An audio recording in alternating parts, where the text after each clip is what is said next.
सभी को नमस्कार। Composite regional centre for skill development, rehabilitation and empowerment of person with disability, CRC Lucknow, PDUNI, PVD, DPWD, ministry of social justice and empowerment, government of India के अंतर्गत स्थापित एक बृहद सेवा प्रदान करने वाली सशक्तन संस्थान के अंतर्गत आज एक विशिष्ट विषय पर आप सभी के बीच लेक्चर लेकर के प्रस्तुत हो रही हैं आदरणीय Shikha Asthana ma'am, rehabilitational psychologist, Birla school Patna से। आज का विषय है psychological management of children with intellectual disability. आज का यह कार्यक्रम हमारे बीच ला रहे हैं प्रोग्राम कोऑर्डिनेटर के रूप में आदरणीय Rajiv Ranjan sir, assistant professor speech and hearing, CRC Lucknow, Shri Vikas Mishra sir, orientation mobility instructor, CRC Lucknow, Shri Kumar Bharat Bhushan sir, special educator, CRC Lucknow. प्यारे मित्रों, सीआरसी लखनऊ अपनी रचनात्मक गतिविधियों को आप सभी के बीच विशेषज्ञों की विशेषज्ञताओं के क्रम में और 21 प्रकार की दिव्यांगता के कुशल संवर्धन, कुशल भावित क्रियाओं की स्थापना हेतु पहचान के पश्चात प्राप्त लक्षणों के निराकरण, संवर्धन, सशक्तिकरण एवं बृहदीकरण के भाव को स्थापित करने हेतु निरंतर प्रयासरत है। हमारा प्रयास प्रत्येक परिस्थिति में है कि हम कैसे विशेष आवश्यकता वाले बालकों बालिकाओं की आवश्यकताओं को सुदृढ़ता प्रदान करते हुए और सीआरसी लखनऊ के चयनित उद्देश्यों की पूर्ति को कैसे वृहद स्तर तक ले जा सके, अक्षरशः अपने उद्देश्यों की पूर्ति को कैसे हम सभी के बीच रख सके, कैसे एक समन्वित प्रयास से ऑनलाइन ऑफलाइन कार्यक्रमों के माध्यम से जन जागरूकता के कार्यक्रमों को आप सभी के बीच रखा जा सके। इन सभी पक्षों के एक समन्वित भाव से, इन सभी पक्षों के एक बृहदीय भाव से आगे बढ़ने और निरंतरता के साथ दिव्यांगजनों हेतु एक कुशल वातावरण के निर्माण करने हेतु यह कार्यक्रम आप सभी के बीच हमारे संस्थान के निदेशक श्री रमेश पांडे सर, निदेशक सीआरसी लखनऊ, और हमारी मातृ संस्था पीडीयूएनआई पीबीडी न्यू दिल्ली के निदेशक डॉक्टर हिमांशु दास सर के आशीर्वचन से निरंतर आप सभी के बीच रखा जा रहा है। हम अपने सभी प्रकल्पों से जन जागरूकता, दिव्यांगता चिन्हांकन, जांच शिविर एवं विभिन्न प्रकार के सशक्तिकृत कार्यक्रमों के माध्यम से आप तक सहजता, संवर्धता, साफल्यता का भाव स्थापित करने में निरंतर प्रयासरत है। इसी कड़ी में आज यह कार्यक्रम आप सभी के बीच एक रोचक विषय और एक महत्वपूर्ण विषय psychological management of children with intellectual disability विषय अत्यंत सारगर्भित और उस पर अपने महत्वपूर्ण भाव लेकर के मुख्य वक्ता के रूप में आदरणीय शिखा अस्थाना मैम हमारे बीच। मैं अस्थाना मैम से एक बार निवेदन करूंगा, मैम आप अगर मुझे सुन पा रही हैं तो अपनी तरफ से वीडियो और अपने ऑडियो की क्लियरिटी को एक बार सुनिश्चित कर लें। आदरणीय शिखा अस्थाना मैम।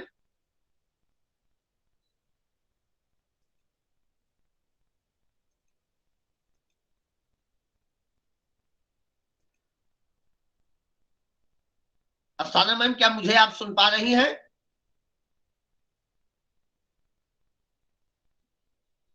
मैं बोल रहा हूँ राजेश सर, मैम अभी जुड़ी नहीं है, जल्दी हमारे भी जुड़ेंगे।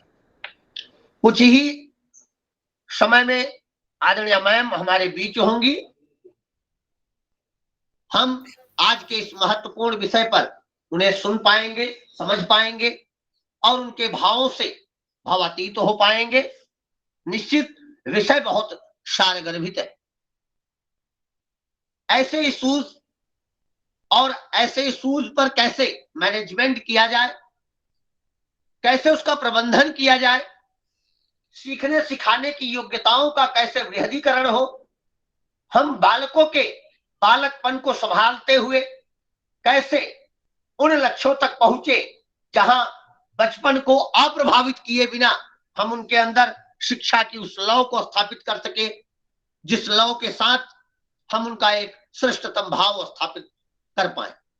बाल्यावस्था भी सुनिश्चित हो और बाल्यावस्था में ताड़ना के पूर्व ही उनका कुशल संवर्धन भी सुनिश्चित हो। इस हेतु विशेषज्ञों की जिस टोली का भाव प्राप्त करना होता है, हमारे सभी अभिभावकों को, हमारे सभी विशेष शिक्षकों को और शिक्षिकाओं को उन्हीं भावों को लेकर के आप सभी के बीच सीआरसी लखनऊ निरंतर अपनी रचनात्मक गतिविधियों को रखता है।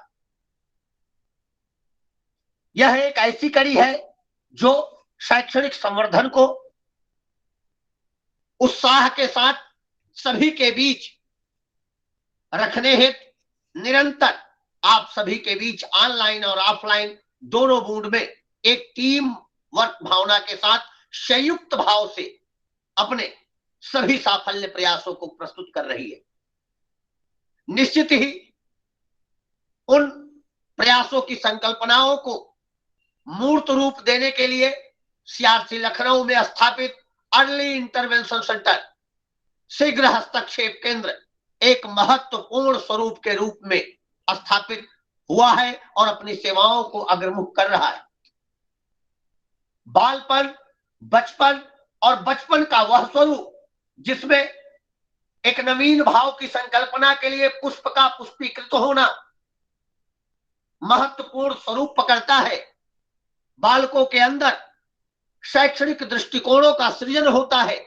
बालकों के मध्य एक ऐसे शिक्षा की लौ जगती है जब उन्हें श्रेष्ठतम भाव की तरफ आगे बढ़ने हेतु एक निर्देशन की आवश्यकता, कुशल समन्वय की आवश्यकता पड़ती है।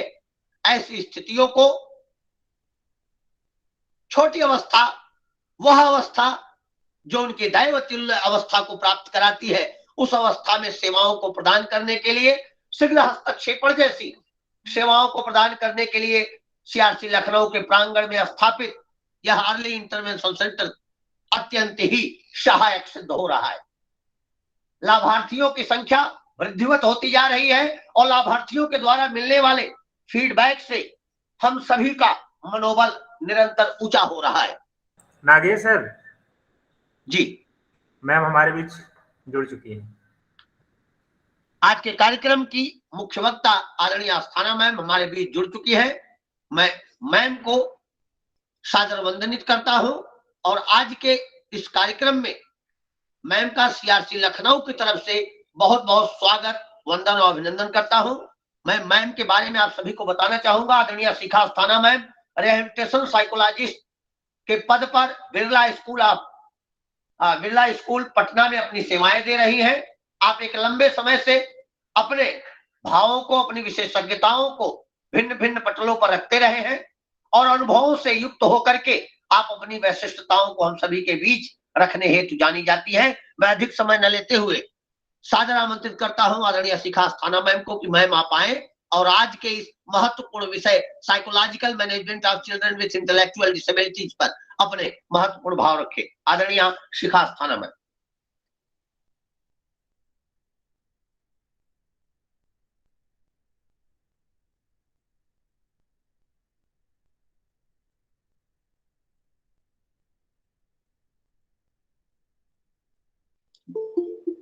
शिखा मैम एक बार अपना माइक अनम्यूट करें मैम।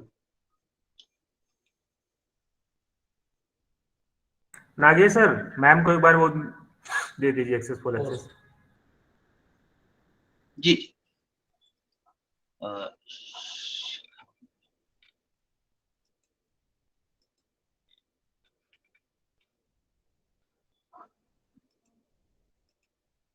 मैम आप अपनी तरफ से अनम्यूट करें, इधर से कमांड हमने वो होस्ट किया आपको दे।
शिखा मैम, क्या आप मुझे सुन पा रही हैं?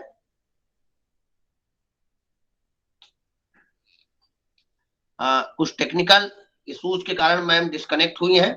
बहुत जल्द ही वो पुनः हमारे बीच जुड़ेंगी। नवीन तकनीकियां हमें जितने सरल माध्यम पहुंचाती है उतना ही प्रशिक्षण की भी मांग करती है, और कहीं न कहीं किसी न किसी परिस्थिति पर टेक्निकल इश्यूज आते हैं हम लोगों के बीच में। बहुत जल्द ही हमें आशा है आदरणीय शिखा अस्थाना मैम हमारे बीच पुनः जुड़ जाएंगी। जैसे ही मैम हमारे बीच जुड़ेंगी, आज के विषय पर उनकी वैशिष्टता को, उनकी विशेषज्ञता को हम सभी सुन पाएंगे।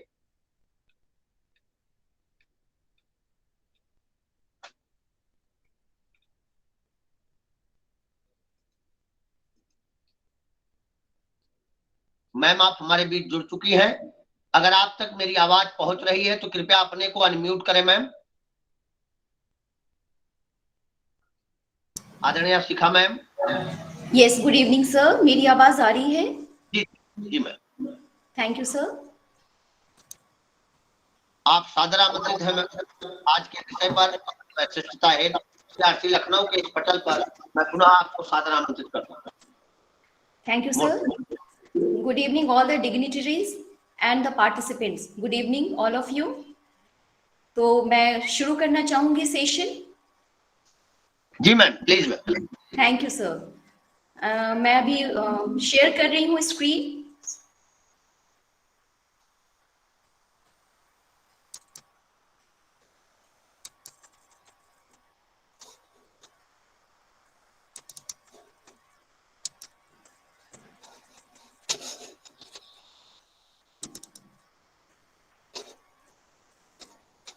स्क्रीन विजिबल है?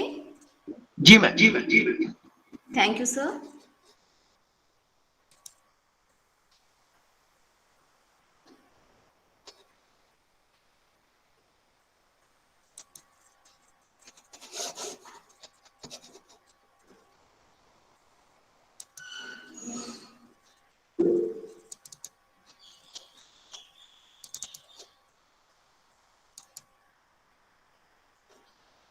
मैम एक बार पुनः आप प्रेजेंट करें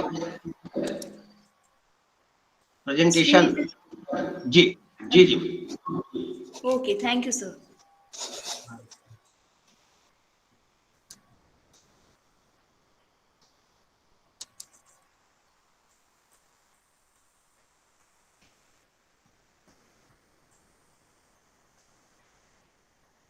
आई होप मैं भी आप सबको दिख पा रही हूँ। कैमरा मैंने ऑन रखा है। जी। Thank you sir. मैं फिर से सीआरसी लखनऊ का धन्यवाद करना चाहूंगी तहे दिल से कि उन्होंने मुझे इस मंच पे आमंत्रित किया। और आज जिस टॉपिक पे हम बात करने जा रहे हैं वो बहुत ही इम्पोर्टेंट टॉपिक हम सब के लिए है।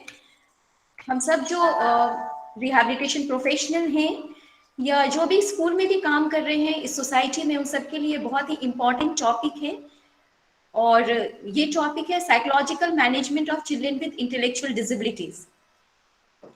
जैसा कि इस टॉपिक से ही जाना जा रहा है कि आज हम सभी जो भी इंटेलेक्चुअल डिसेबिलिटी हमारे बच्चे हैं उनमें जो भी साइकोलॉजिकल प्रॉब्लम होती है उनको हम कैसे मैनेज करें उसके बारे में हम ये आज बात करेंगे। तो सबसे पहले मैं बात करूंगी व्हाट इज इंटेलेक्चुअल डिसेबिलिटी, जो कि शायद आप सभी जान रहे हैं व्हाट इज इंटेलेक्चुअल डिसेबिलिटी, पर फिर से मैं एक बार इस पर चर्चा करूंगी। इंटेलेक्चुअल डिसेबिलिटी कोई बीमारी नहीं है, कोई इलनेस नहीं है, यह एक कंडीशन है। और ये एक ऐसा कंडीशन है, एक ऐसा कंडीशन है जिसमें कि इंटेलेक्चुअल फंक्शनिंग और अडेप्टिव बिहेवियर जो होते हैं उनमें परेशानी देखी जाती है, वो वहां सीमित हो जाते हैं, इंटेलेक्चुअल फंक्शनिंग और अडेप्टिव बिहेवियर। अब हम जानेंगे कि इंटेलेक्चुअल फंक्शनिंग क्या है। इंटेलेक्चुअल फंक्शनिंग को हम एक और नाम से जानते हैं जिसे इंटेलिजेंस भी कहते हैं। और इसके अंतर्गत जो एरियाज आते हैं वो हैं learning, reasoning, problem solving skills, memory, attention. ये सारी चीजें जब मिलती हैं तो इन्हें हम इंटेलेक्चुअल फंक्शनिंग बोलते हैं। यदि किसी बच्चे की इंटेलेक्चुअल फंक्शनिंग लिमिट हो जाती है तो इसका अफेक्ट इन सभी एरियाज पे पड़ते हैं, उनके सीखने की क्षमता, उनके तर्क करने की क्षमता, समस्या समाधान करने की क्षमता, स्मृति की क्षमता, याद रखने की क्षमता, किसी चीज पर ध्यान देने की क्षमता, ये सारी चीजें उनकी एज एप्रोप्रिएट नहीं होती हैं। जो उनकी आयु होती है उनसे ये नीचे स्तर की होती हैं। उनको सीखने में परेशानी होती है, उनको चीजों को याद रखने में परेशानी होती है, उनको तर्क करने में परेशानी है, what is right and what is wrong, यहाँ उनको दिक्कत होती है। और कोई भी अगर उनके सामने एक समस्या आती है तो उसका समाधान करने में भी उनको परेशानी हो सकती है। Now adaptive behaviour. Adaptive behaviour एक ऐसा बिहेवियर है जिसको हम अडेप्ट करते हैं अपने वातावरण से, अपने इन्वायरमेंट से।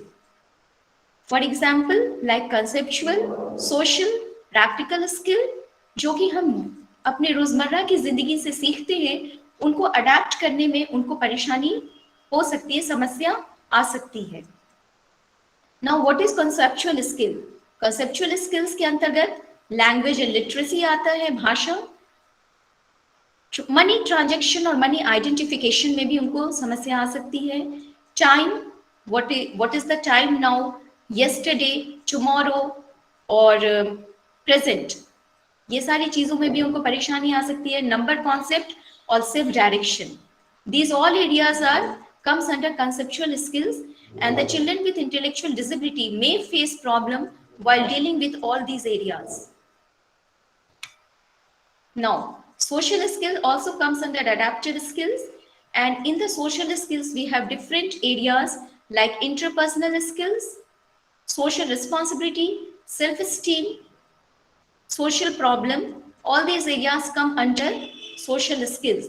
It may be possible that children with intellectual disability have low self-esteem.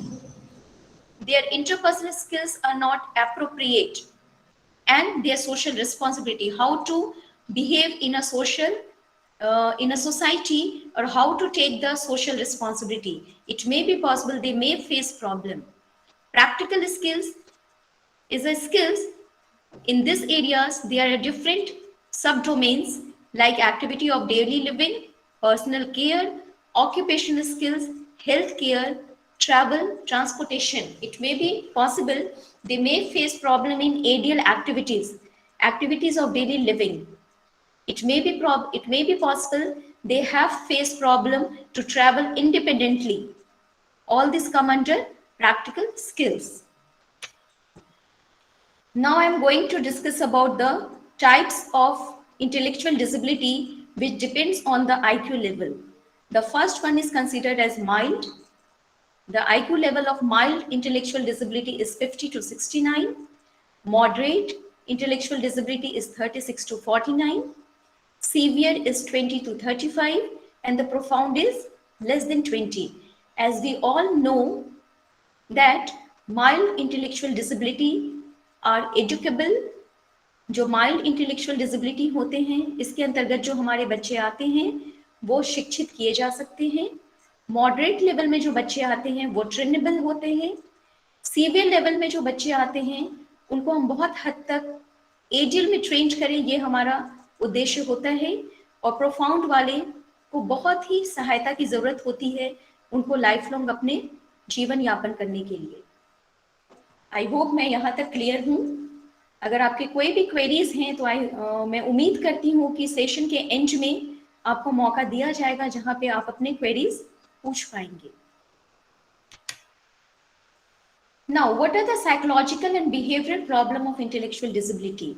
I hope आप सभी इससे अवगत होंगे, पर मैं अपने कुछ एक्सपीरियंस शेयर करना चाहूंगी आपसे, क्योंकि मुझे जहाँ तक पता है इसमें सारे रिहैबिलिटेशन प्रोफेशनल हैं जिनको ऑलरेडी ये पता है कि उनको कौन कौन से प्रॉब्लम वो फेस करते हैं हमारे इंटेलेक्चुअल डिसेबिलिटी के बच्चे। जो फर्स्ट हमने देखा है दैट इज रिजेक्शन, और ये रिजेक्शन जो आता है वो मोस्टली माइल्ड और मॉडरेट इंटेलेक्चुअल डिसेबिलिटी के बच्चे फेस करते हैं। जब वो एडोलेसेंस एज में या प्री एडोलेसेंस एज में जाते हैं, उनको लगता है कि उनको एक्सेप्ट नहीं किया जा रहा, उनको रिजेक्ट किया जा रहा है, क्योंकि वो बहुत हद तक अपने प्रॉब्लम को लेकर अवगत होते हैं, उनको अवेयरनेस होती है, उनको ये पता होता है कि उनकी उम्र के जो बच्चे काम कर पा रहे हैं वो काम वो उस उम्र में नहीं कर पा रहे हैं।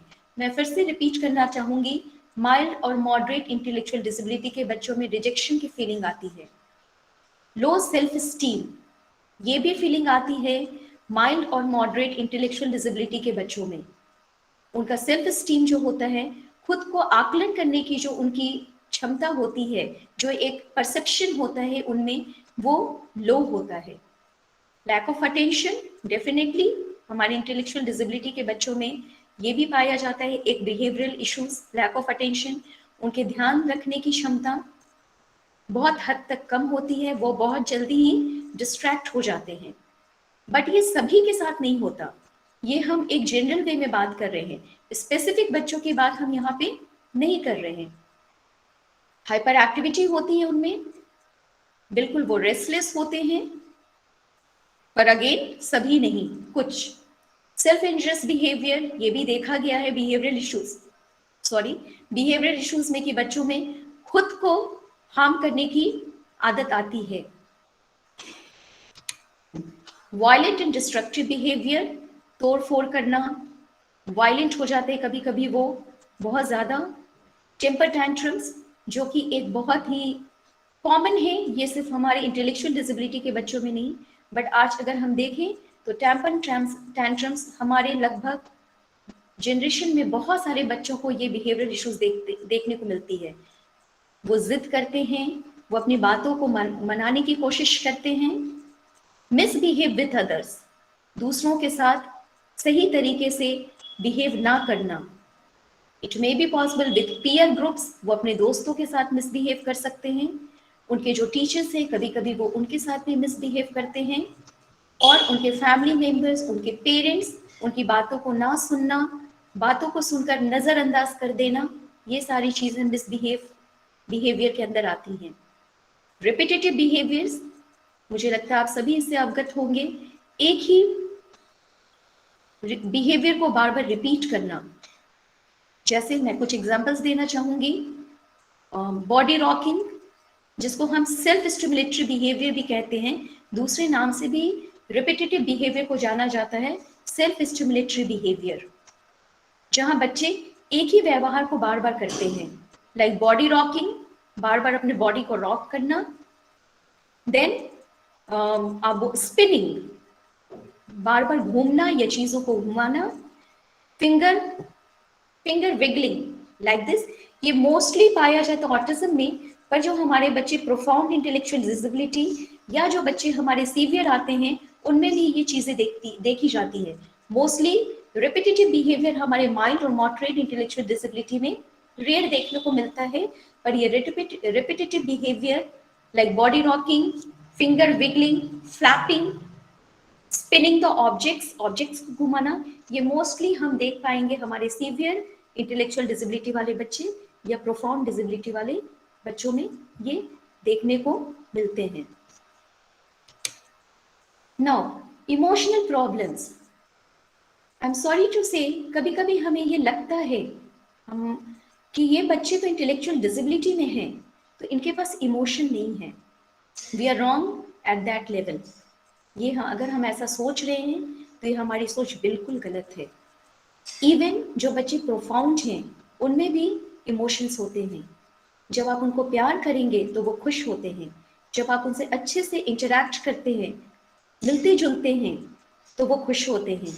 जब हम उन्हें डांटते हैं या हम उनसे जोर की भाषा में बात करते हैं, उनके साथ अटैच्ड नहीं होते हैं, तो उन्हें भी दुख होता है, उन्हें भी बुरा लगता है। तो अगर हमारा ये परसेप्शन है, ये इंटेलेक्चुअल डिसेबिलिटी के बच्चे हमारे हैं, इनको तो कुछ समझ में नहीं आता, इसलिए इनको हम किसी भी तरीके से ट्रीट कर दें तो चलेगा, क्योंकि वो उनके पास इमोशन नहीं है। We are totally wrong. अगर हमारा ऐसा सोच है तो ये बहुत गलत है। They also have emotion, they will feel good when we interact with them properly. अगर हम उनसे खुश होकर बात करते हैं, प्यार से बात करते हैं, अच्छी भाषा में बात करते हैं, तो वो भी बहुत खुश होते हैं। और अगर हम उन्हें गलत तरीके से इंटरैक्ट करते हैं, जोर से बात करते हैं, तो वो परेशान होते हैं। Now what are the emotional problems they are facing? That is specially mild and moderate intellectual disability के बच्चे जब प्री एडोलेसेंस एज में जाते हैं और एडोलेसेंस एज में जाते हैं तो उनमें एक इमोशनल प्रॉब्लम्स जो आता है वो है isolation. Isolation. They feel rejected. They feel rejected. They are thinking, no one is there to whom I can talk. I can share my experience. I can share my problem. Isolation मतलब वो अपने एक अलग दुनिया में चले जाते हैं. शायद आपने भी ये देखा होगा. इसका रीजन ये है कि वो समझते हैं कि जो उनके उम्र में जो अलग बच्चे कर पा रहे हैं वो नहीं कर पा रहे, और शायद हम उनको एक्सेप्ट भी नहीं करते. उनकी परेशानियों के साथ हम उनको एक्सेप्ट नहीं करते, जिसके कारण वो अपने शेल में चले जाते हैं. Specially pre adolescence age and adolescence age, क्योंकि उस दौरान हमारे अंदर बहुत हार्मोनल चेंजेस होते हैं. प्री एडोलेसेंस एज और एडोलेसेंस एज में बहुत अंदर शारीरिक हार्मोनल चेंजेस होते हैं, जिसके कारण बच्चों में बिहेवियर इश्यूज भी देखे जाते हैं. और वो हो सकता है अगर हमारा इंटरैक्शन, फैमिली का इंटरैक्शन, पेरेंट्स का इंटरैक्शन, टीचर्स का इंटरैक्शन, अगर उनके साथ और एज अ रिहैबिलिटेशन प्रोफेशनल अगर हम डील कर रहे हैं उनके साथ, अगर हमारा इंटरैक्शन उनके साथ सही नहीं होता तो वो आइसोलेशन में जा सकते हैं. पीयर ग्रुप उनके जो होते हैं वो भी बहुत हद तक उनको रिजेक्ट करते हैं, जिसके कारण भी वो आइसोलेशन में जा सकते हैं. अग्रेशन भी आता है बच्चों में, मूड स्विंग्स होते हैं. कभी वो बहुत खुश होंगे और कभी वो बहुत नाराज हो जाएंगे. कभी वो बहुत पेशेंस वे में काम करेंगे, पेशेंटली काम करेंगे, हमारी बातों को सुनेंगे, और कभी वो इरिटेट हो जाएंगे. ये मूड स्विंग्स जो होते हैं ये भी इमोशनल प्रॉब्लम्स के अंतर्गत आते हैं, और मोस्टली ये हमारे माइल्ड और मॉडरेट इंटेलेक्चुअल डिसेबिलिटी के जो बच्चे हैं उनमें adolescence and pre adolescence age में देखा जाता है. वो अग्रेसिव हो सकते हैं कभी कभी. It's not only pre-adolescence or adolescence age. When we are working with the child with intellectual disability, whatever the range, they get angry sometimes. And there must be some reason behind this. We need to know the reason. Because aggression is also a behavior. Whatever we are doing, it's a behavior. Like if we are laughing, that is also behavior. If we are showing aggression, that is also behavior. And every behavior communicates something to us. We need to understand what the child wants to communicate with us. If the child is angry, definitely the child aggression is communicating something. And being a professional is very important for all of us to understand what the child wants to communicate through their aggression, through their stubbornness. उनकी जिद भी अगर आ रही है तो उसके पीछे कोई ना कोई कारण है, और जब तक हम कारण को नहीं समझेंगे हम उनके प्रॉब्लम को सॉल्व नहीं कर सकते. अभी हमने चर्चा की कि क्या कौन कौन से बिहेवियरल, साइकोलॉजिकल और इमोशनल प्रॉब्लम इंटेलेक्चुअल डिसेबिलिटी वाले बच्चे में देखी जाती हैं. अब हम उसको कैसे एज अ सिर्फ प्रॉब्लम को देखना ही इम्पॉर्टेंट नहीं है, उनको उसमें उस प्रॉब्लम को मॉडिफाई करना भी बहुत ही इम्पॉर्टेंट है.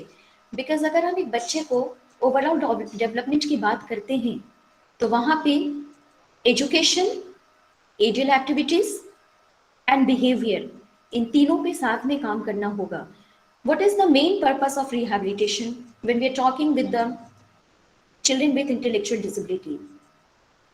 I think, I hope all of you also agree, to make them, to educate them in such a way that they will live their life independently. This is the main purpose, so that they can cope up in their environment in a positive way. They are able to understand their society. This is the main purpose of education. It's not only to teach them A, B, C, D. No, the main purpose of education, the child should lead their life independently as much as possible. They are able to understand the social norms and behave accordingly, and definitely they will accept it by all of us. This is the main purpose of rehabilitation or education. I hope all of you agree with this. So how we can modify the behavior? I hope all of you are aware with this topic, behavior modification. it's a treatment or it's a approach that modify undesirable behavior in a desirable way. जो भी उनके undesirable behaviour हैं उसको desirable behaviour में जब हम modify करते हैं, वो हम एक टेक्निक है, एक स्ट्रैटेजी है जिसे हम बिहेवियर मॉडिफिकेशन कहते हैं, उसके थ्रू करते हैं. And definitely this behaviour modification strategy और technique is based on operant conditioning. It's a principle, operant conditioning, and operant conditioning mainly focus on the reinforcement. Reinforcement is the main area of operant conditioning. So now we are going to learn, we are going to discuss how we can modify the undesirable behavior with the help of behavior modification strategy. अब मैं आपसे एक simple question पूछना चाहूंगी, और वो question ये है, हम कुछ भी कर रहे हैं, I am not talking about only intellectual disability children, I am talking about everyone. Whatever we are doing, उसका कोई कारण तो होता है. I hope you are all of you are agree. If anyone want to tell me, please you can unmute your mic and answer my this question. Whatever we are doing, whether it is desirable or undesirable, there must be some reason behind it. Do you agree with this? I'm waiting for your answer. Anyone of you? कोई भी?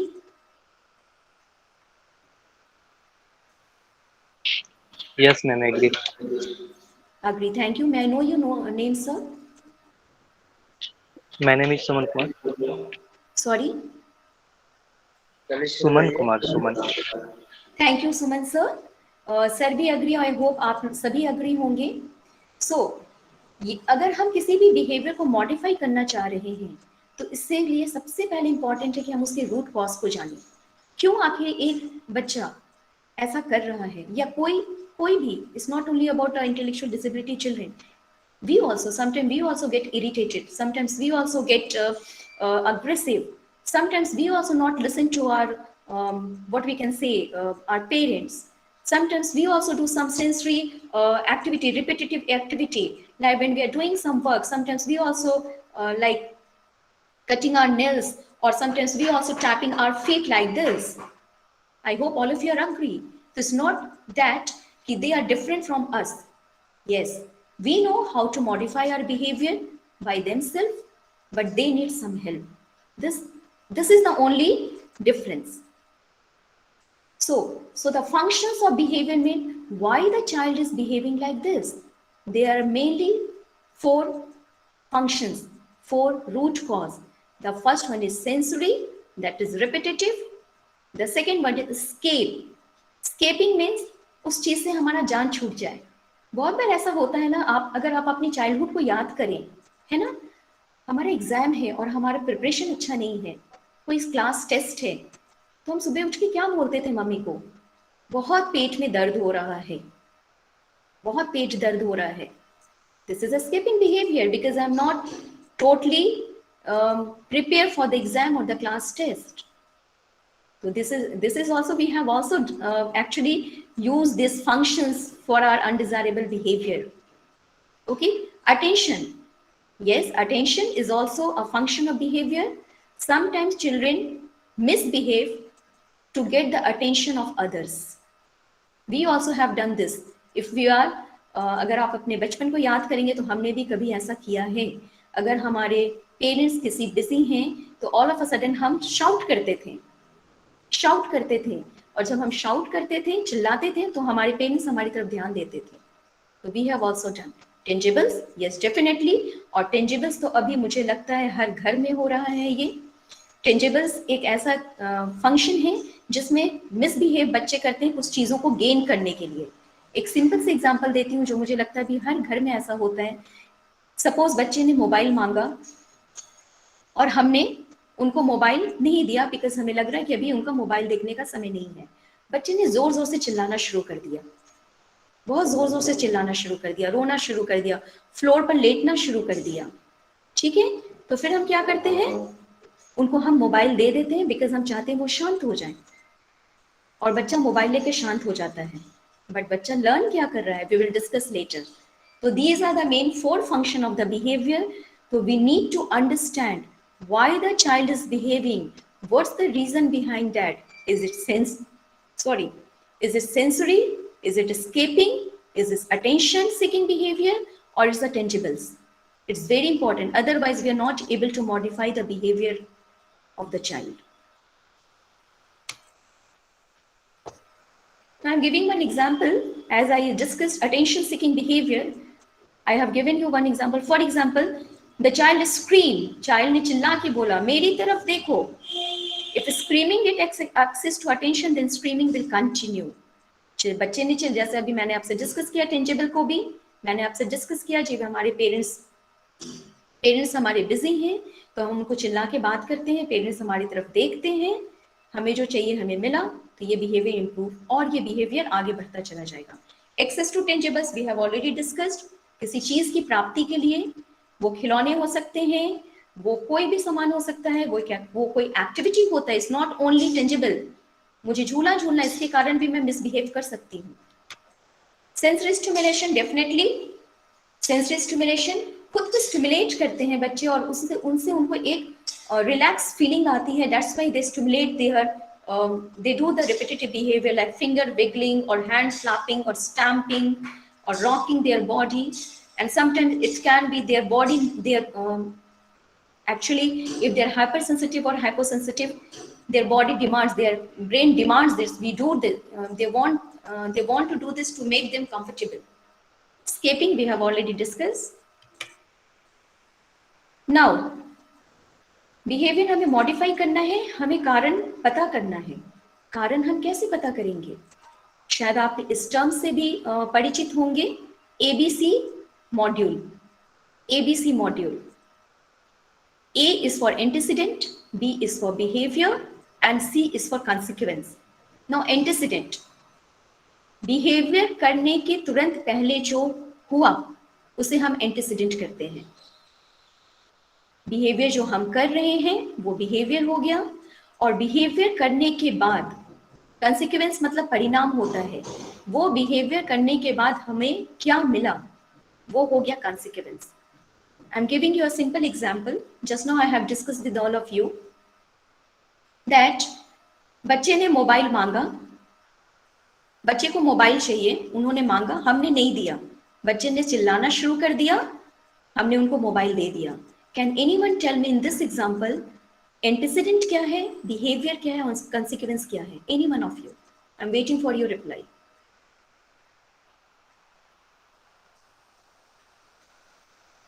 Please. ये तो आप सब अपने रोज profession में कर रहे हैं. I hope I am audible to all of you.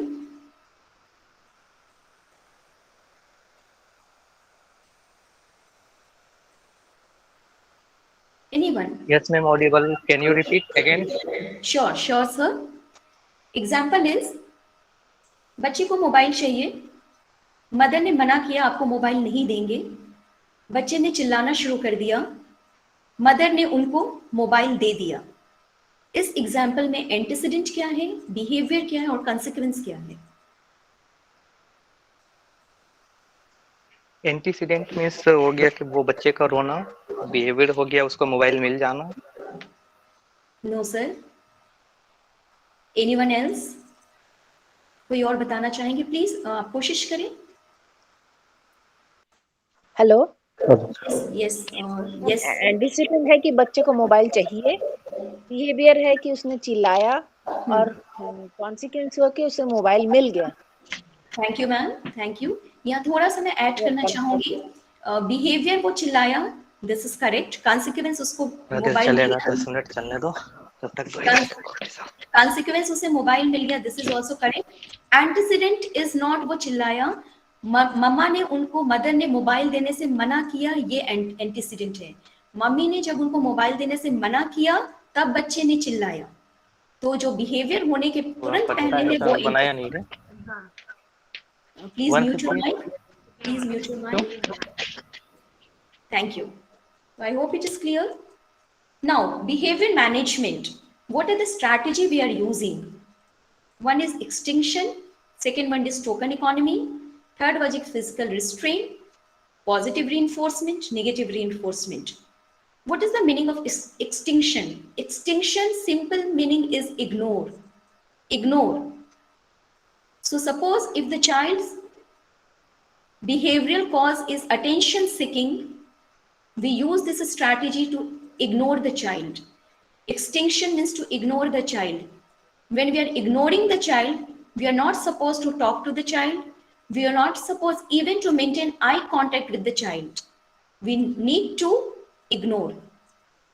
Token economy. I hope all of you are aware, know about this token economy. When the child shows any desirable behavior, we will giving them some token in the form of a star, in the form of any colorful material, and उसके बाद उस token को इकट्ठा करने के बाद उनको हम कुछ एक एक्टिविटी या उनको कुछ एक रिवॉर्ड देते हैं.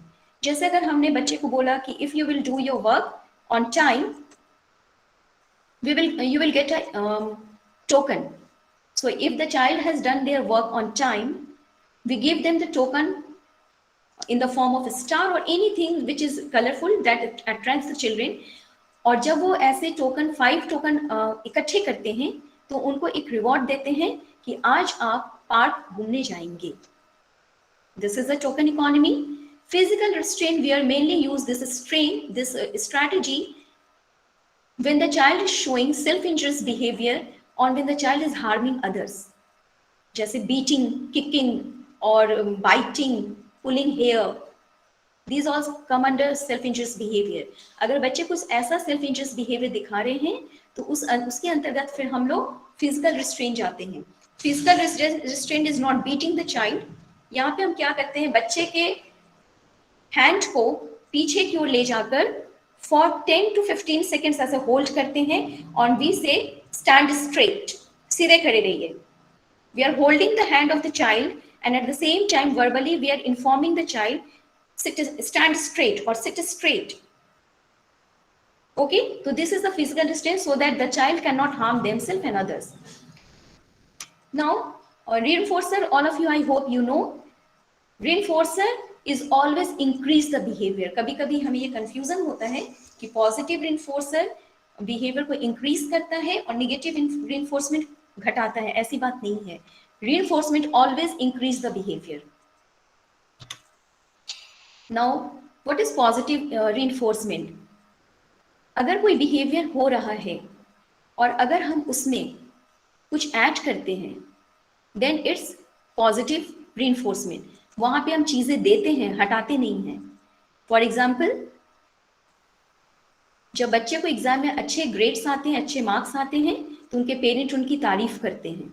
यहाँ पे हमने क्या किया, प्रेज एक रीइंफोर्समेंट है. हमने उनको प्रेज किया, ऐड किया, वहां से कुछ हटाया नहीं. तो डेफिनेटली जब बच्चे को प्रेज मिलेगा, तारीफ होगी, तो वो उस बिहेवियर को रिपीट करेंगे, वो बार बार कोशिश करेंगे उनके गुड मार्क्स आए एग्जाम में. नाउ नेगेटिव रीइंफोर्समेंट, यहाँ हम क्या करते हैं, we removed to increase the likelihood of a behaviour. Positive reinforcement में हमने चीजों, कुछ भी एक जो स्टिमुलस है या जो भी एक ऑब्जेक्ट है या प्रेज है, उसको हमने ऐड किया और वो ऐड करने से वो बिहेवियर क्या होता है, रिपीट होता है और वो बिहेवियर बार बार हम करते हैं. नेगेटिव रीइंफोर्समेंट में क्या होता है, हम उस रीइंफोर्समेंट को, वहां से चीजों को हटा देते हैं और उससे बिहेवियर आगे बढ़ता है. For example, a child cleans their room to avoid nagging parents. बच्चा अपना रूम क्यों साफ किया, ताकि रोज उसको पेरेंट्स की बात नहीं सुननी पड़े. तो बात नहीं सुननी पड़े यहाँ, this is very important, because हम बहुत टाइम इसमें कंफ्यूज होते हैं पॉजिटिव और नेगेटिव में. बट पेरेंट्स की रोज सुबह उठ के उनको ये नहीं सुनना पड़े कि आपने साफ नहीं किया, नहीं किया, नहीं किया, इसलिए बच्चे ने साफ करना शुरू कर दिया रूम को. यहाँ से रिमूव हुआ, क्या रिमूव हुआ, वो स्टिमुलस रिमूव हुआ और बच्चे में अच्छी बिहेवियर आनी शुरू हो गई. Now positive punishment, something is added to decrease the likelihood of a behaviour. जब हम किसी चीज को डिक्रीज कर देते हैं बिहेवियर को बढ़ाने के लिए, तो वो पॉजिटिव पनिशमेंट होता है. For example, parent scolding a child for fighting with their sibling. Parents क्या कर रहे हैं, स्कोल्ड कर रहे हैं. स्कोल्डिंग इज अ पनिशमेंट, पर वो किस चीज के लिए कर रहे हैं, ताकि वो बिहेवियर घट जाए, बच्चे भाई बहन आपस में झगड़ा नहीं करें। Negative punishment, something is remove to decrease the likelihood of a behaviour. क्या करते हैं हम यहाँ पे, चीजों को हटा लेते हैं ताकि बिहेवियर जो होता है, चीजों को कम करते हैं ताकि वो बिहेवियर कम हो जाए। जैसे child losing iPad privilege after refusing to eat vegetables. अगर बच्चे ने सब्जी खाने से मना कर दिया तो हम उन्हें आईपैड खेलने के लिए नहीं देंगे। I hope it is clear to you all.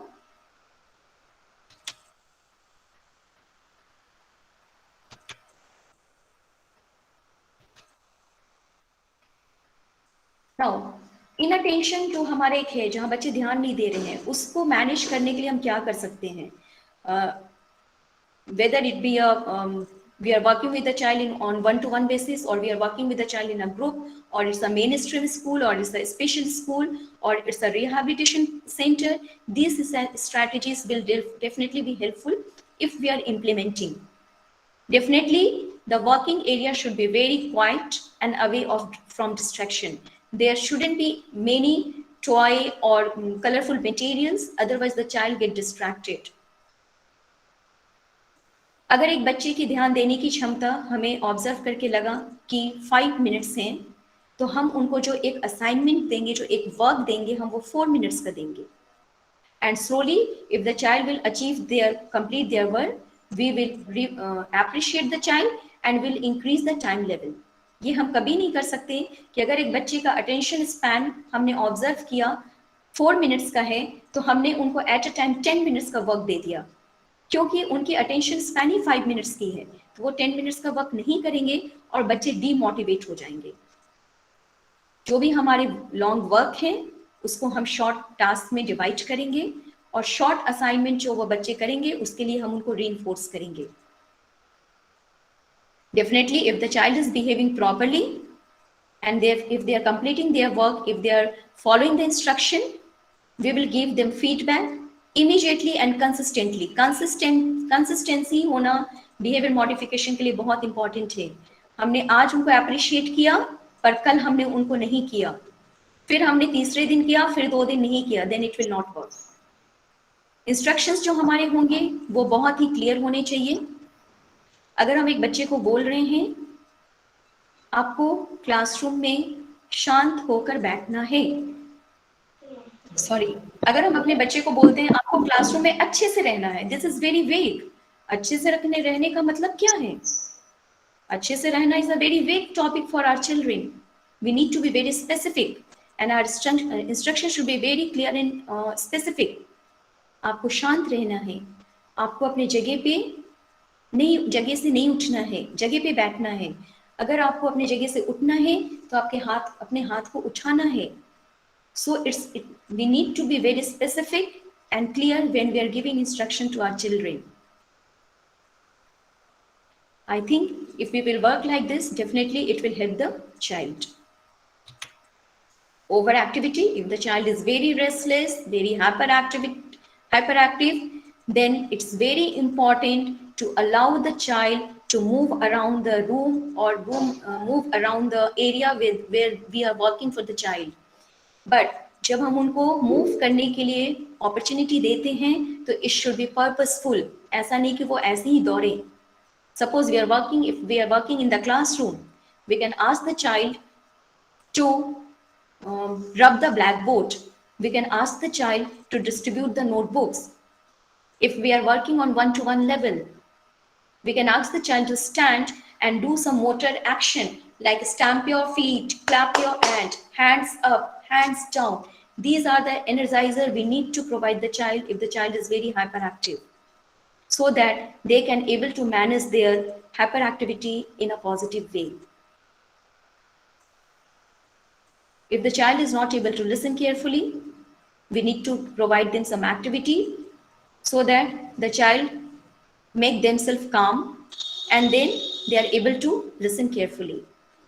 Definitely we need to break their work in short. एक बार में हम नहीं बोल सकते। अगर जो हाइपर एक्टिव हमारे बच्चे हैं कि आप 2 पेज लिखकर दिखाइए। When we are working with the child, is very important for all of us for all of us to observe their attention span and the activity level of the child, and on the basis of their attention span and the activity level of the child, we need to make our lesson plan, or we need to select the goal, because every individual is different from each other. So we need to understand the ability and the problem of the child, and then only we can work properly with our children. Whenever there is a transition, definitely we need to help the child. Prior information is very very important. जब भी कुछ transition हो रहा है, जब कुछ बदलाव आने वाला है, तो हमें अपने बच्चों को पहले से बताने की जरूरत है. उन्हें ये बताना होगा कि सपोज हम एक रिहैबिलिटेशन प्रोफेशनल एक बच्चे के साथ रोज काम कर रहे हैं और हमें 2-3 दिनों के लिए छुट्टी पे जाना है, तो हमें अपने बच्चों को बताना होगा कि अब हम 2-3 दिन आपसे नहीं मिलेंगे और ये मैम और ये सर आपके साथ आकर काम करेंगे, ये आपको पढ़ाएंगे. We can provide the visual, because our children are visual learner. सिर्फ ऑडिटरी से वो उतना नहीं समझ पाएंगे. तो अगर आपका कुछ भी प्री प्लान है और कुछ ट्रांजिशन होने वाला है, तो हमें विजुअल वे में बच्चों को समझाने की जरूरत है. Visually we need to tell the child. अगर हमारे सेंटर पे कुछ ऐसा चेंजेस आने वाला है, कोई एक्टिविटी होने वाली, कोई फंक्शन होने वाला है, अगर हमारे रूटीन कुछ चेंज होने वाले हैं, तो it's very important to give the prior information to our child with the help of visual schedule. बात नहीं सुनते हैं बच्चे, मोस्टली ये माइल्ड और मॉडरेट में आता है. क्या करना पड़ेगा? क्यों नहीं बात सुन रहे हैं? बात इसलिए नहीं सुन रहे हैं क्योंकि शायद हम उनको सिर्फ इंस्ट्रक्शंस दे रहे हैं, हम उनकी बात सुन ही नहीं रहे हैं. हम ये सोच रहे हैं कि जो हम बोल रहे हैं उसमें बच्चा कंफर्टेबल है, बट क्या कभी हमने ये समझने की कोशिश की कि हो सकता है बच्चा भी हमसे कुछ कहना चाहता हो? बिकॉज हम ये नहीं सोच सकते कि बच्चे को कुछ नहीं आ रहा, जो है हमें सिखा सकते हैं बच्चे को. No, I am sharing my own experience. I have learned a lot with the children while working with the children. They have taught me many things. They have taught me to be humble. They have taught me to be patient. They have taught me to have positive attitude towards self and others. It's not only कि if we are the professional, we can only teach the children. We also can learn from our children. So, बच्चे तभी हमारी बात नहीं सुनेंगे जब हम उनकी बात नहीं सुनेंगे. So it's very important not always give the instructions. कभी बैठकर उनकी भी बात को सुनिए. हो सकता है आज आप उनको ABCD नहीं लिखवाएं, इट्स ओके. आप उनकी बात को सुनिए. उनके मन में बहुत सारी ऐसी बातें हैं जो शायद वो आपसे करना चाहते हैं, शायद वो किसी को नहीं बता पा रहे, बिकॉज शायद किसी के पास टाइम नहीं है. But if we are working with the profession as with our children, it's our duty, it's our responsibility to listen to them. It's not only they will listen to them, they will listen to us only when we are ready to listen to them. I hope if we will use this in our day-to-day work, definitely हमारे बच्चे हमारी बात को सुनेंगे. Social relationship definitely हमारे intellectual community बच्चों का. PPT show नहीं हो रहा ma'am. Sorry ma'am. Sorry sir. PPT ma'am show नहीं हो रहा है. It's not showing. 1 minute, sir. 1 minute.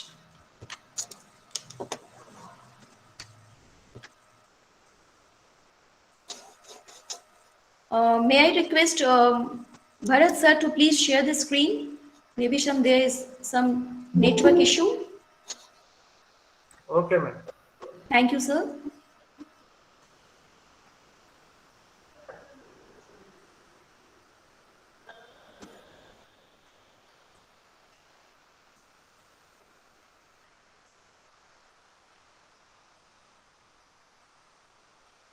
So I hope I am continuing. Sir is sharing the screen. We are talking about the like क्यों हमारी बात नहीं सुन रहे हैं. तो ये एक इशू है कि हमें भी उनको सुनने की ज़रूरत है, तभी वो हमारी बातों को सुन पाएंगे.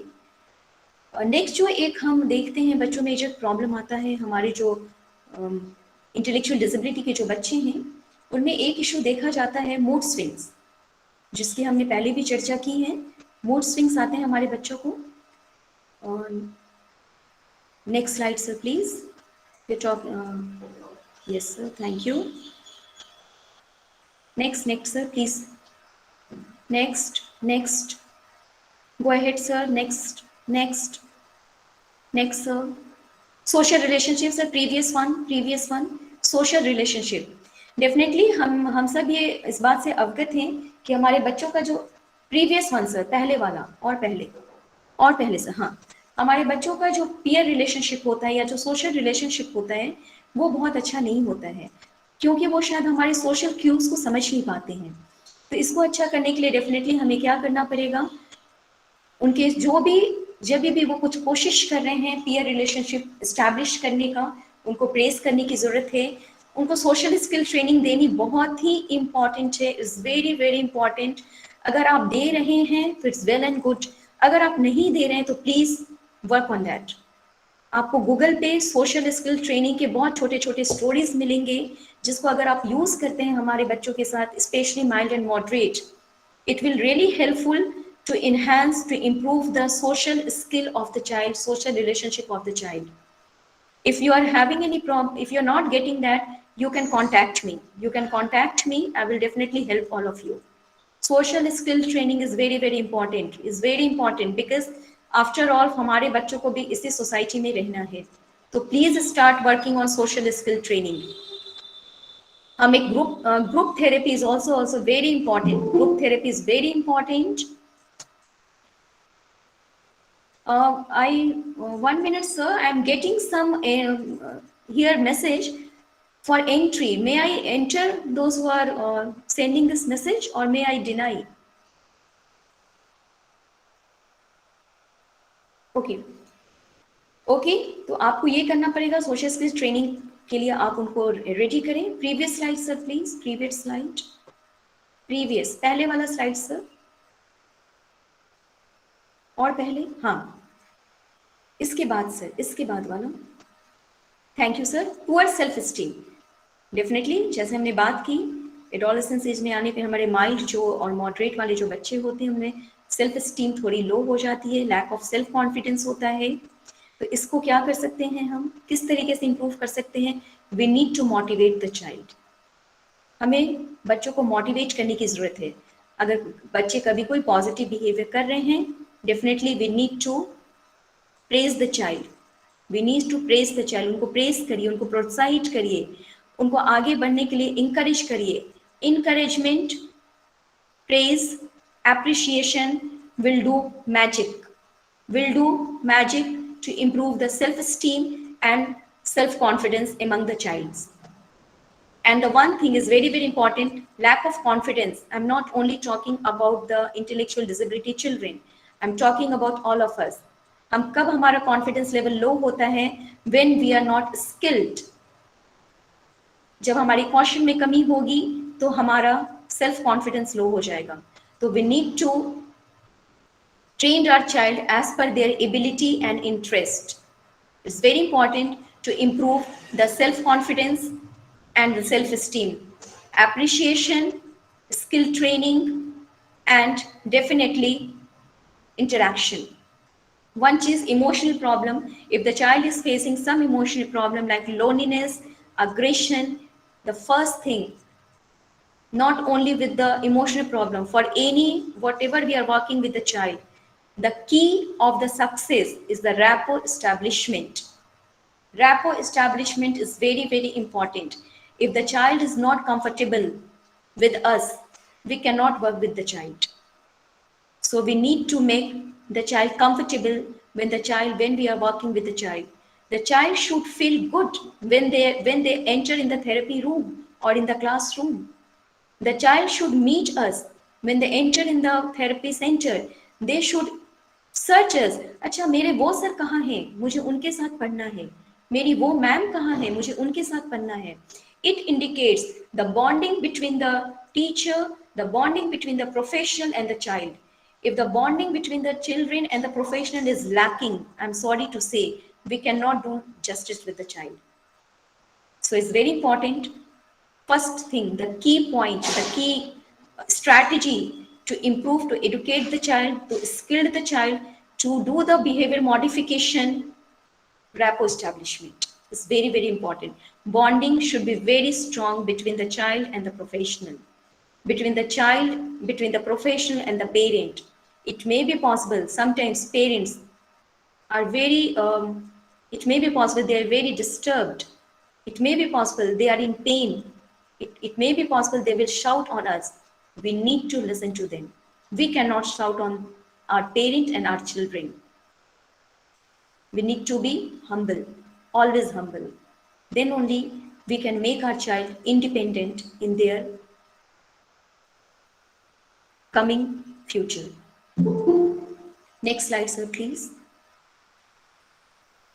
Next slide. I hope you all of you are aware about the CBSE benefit the child are getting. Definitely they are getting like scribes if they are not able to read. They are getting, next slide, sir, please. Next slide. Next slide. Yeah, for 3 hours paper, they will getting additional time as under is given in each paper. If they're appearing in the board exam or the 10th or 12th, definitely they will get, if they're having the certificate, they will get 60 minutes extra for 3 hours duration paper. अगर उनके paper 2.5 hours के होते हैं तो उनको 50 minutes extra मिलेंगे, 2 hours के होते हैं तो 40 minutes मिलेंगे, 1.5 hours के होते हैं तो 30 minutes मिलेंगे, और उनको स्क्राइब्स मिलेंगे जो कि उनके वो आंसर अगर उनको लिखने में दिक्कत है तो वो आंसर ओरली बोलेंगे और स्क्राइब जो होंगे उनके आंसर लिख सकते हैं. अगर उनको रीड करने में भी प्रॉब्लम है तो scribe will read the question, make them understand the question. The child only need to answer the question and the scribe will write. So we need to counsel the parent all the facility provided by the CBSE for our children. If they are appearing in the board exam and the definitely vocational training is very, very important. When we are working with the child, we need to know the interest and the ability of the child so that later on we can counsel and guide the child for the vocational training. Next slide, sir, please. Now, I'm going to stop myself with this quote. Disability is the inability to see ability. I'm repeating again. Disability is the inability to see ability. Next slide, sir, please. Thank you all for listening to me so patiently. इतने धैर्य से मुझे सुनने के लिए आप सबका बहुत बहुत धन्यवाद. और शायद मैं जितना जान रही थी उतना मैंने आपसे शेयर किया. अगर मुझसे कोई गलती हुई हो उसके लिए मुझे क्षमा करेंगे. Thank you all. अगर आपके कुछ भी क्वेश्चंस हैं तो आप डेफिनेटली मुझसे पूछ सकते हैं.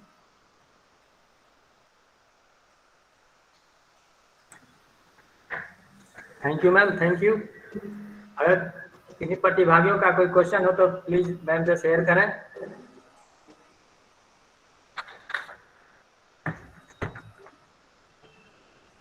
आज के इस कार्यक्रम में मुख्य वक्ता के रूप में उद्बोधन प्रदान कर रही हम सभी को आह्लादित करने हेतु आदरणीय शिखा थाना मैम, आपको बहुत बहुत धन्यवाद.